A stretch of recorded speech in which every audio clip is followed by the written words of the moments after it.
কবি নজরুল ইসলামের একটা কথা ছিল কিংবা একটা লেখা এরকম ছিল, আমি জানি চিরজীবন আমাকে কাঁদতে হবে, কারণ আমি যে তোমাকে চেয়েছি।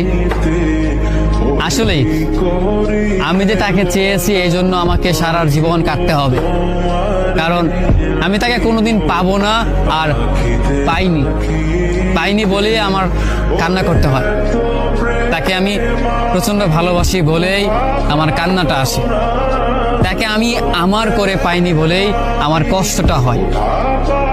কবি নজরুল ইসলামের লেখাটা খুব দারুণ ছিল। আসলেই তাকে পাইনি বলে আমাকে সারা জীবন কান্না করতে হবে। যদি সে আমার এই ভালোবাসাটা বুঝতো, আমার এই অসীম ভালোবাসাটা বুঝে আমাকে একটু বলতো যে আমি অন্যদের মতো কখনোই তোমাকে ছেড়ে যাব না, তাহলে বিশ্বাস করুন পৃথিবীতে হয়তো আমার চাইতে সুখী মানুষ আর কেউ হতে পারতো না।